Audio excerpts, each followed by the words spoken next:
in the midst of a mass spiritual awakening, what roles do we play as individuals? Are we even that significant? And do we really matter? The answer is more than you think, my friend. Stay tuned. I've got everything you need to know. What's up, beautiful? It's Lisa Roulette, and I'm here to help you heal, navigate your ascension journey, and create a life you love. If you're interested in healing, navigating your ascension or spiritual awakening, and manifesting certain things in your life experience, then go ahead, give a subscribe to the channel, and make sure you turn on your notifications so that you know every time I release a new video. Today, we're talking about how very important you are as an individual during this global mass awakening.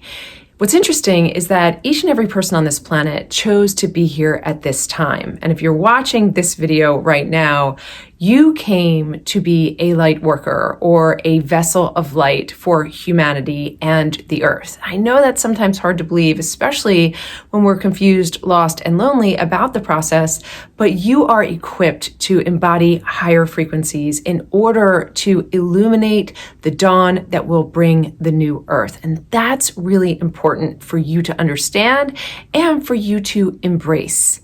Together, you, me, and every other light worker on this planet is being conditioned to sustain higher vibrational frequencies. And sustain is the big word. I mentioned this in my last video, where we're not necessarily trying to get spikes in our vibration through one-off activities like meditation, journaling, wish jars, and other things that help us to raise our frequency temporarily.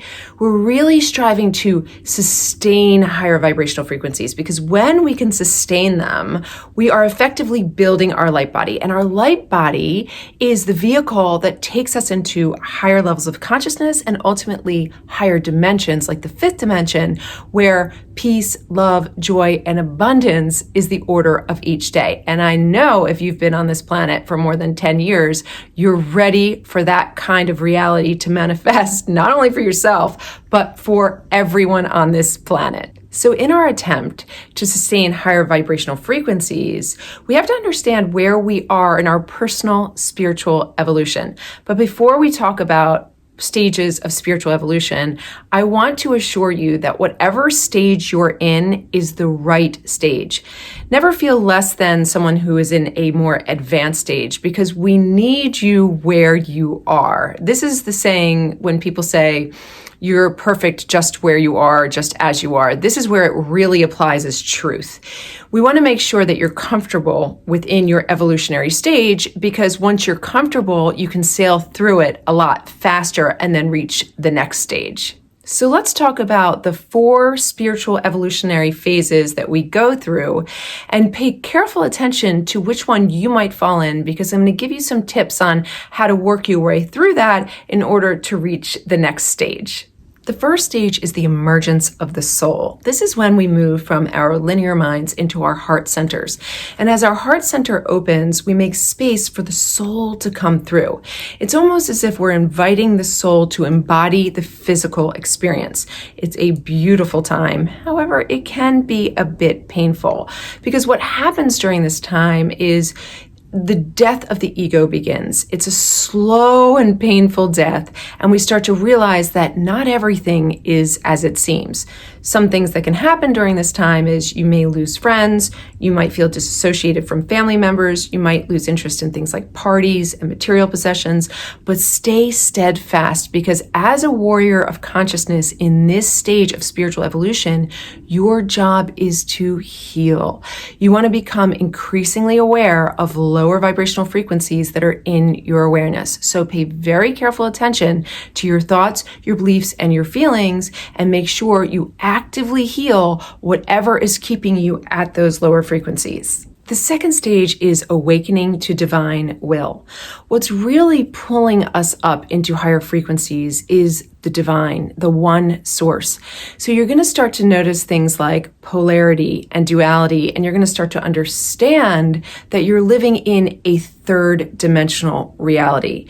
And that's important, because the more you can understand that you're living in the third dimension, you can elect to raise your vibration, expand your consciousness, and proceed into higher dimensions. But this process really requires us to exercise our higher sensory perception. perception so that we can be available for what divine will is telling us to do or how divine will is directing us on our evolutionary path. So if you're in this stage and you're starting to hear that divine will and sense that divine will, your job is to loosen the grip of the ego so that more and more of that higher awareness can come through you.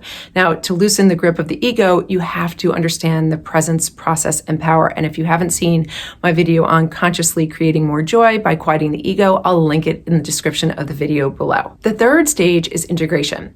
This is when you are becoming increasingly aware of yourself as an energetic being and at the same time allowing divine will to speak through you and to progress you forward.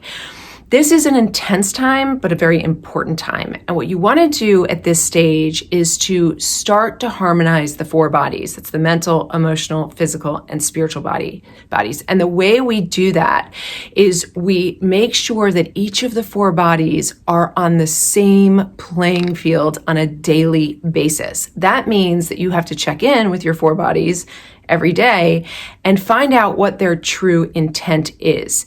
If their intents are different, then you are going to be not balanced and you are not going to be in harmony and flow with the divine will. So your job here is to really make sure that each of the four bodies is writing out that same similar intent so that you can flow forward on the path to the next stage. The fourth stage is leadership. At this point in your spiritual evolution, you are prepared to lead. You're quickly becoming a master over the lower mind or the egoic mental faculty, and you've cleared out a lot of those lower vibrations and you're sustaining higher frequencies in order to be the light force that you naturally are. You are a beacon of light at this point, and other people are drawn to you. This is a really rewarding time, and you're going to be an excellent leader as long as you abide by the law of one, recognizing that everything is connected. So make sure you read up on the law of one. And if you want me to do a video on the law of one, go ahead and comment below and I will make sure that I prepare that for you in the channel's lineup. Now, if you need help through any of the four stages, make sure you click on the description of the video below. There's lots of good links down there. Thanks for sticking around through the whole video. Never forget to stay in the luminosity of your beautiful light and remember you are loved.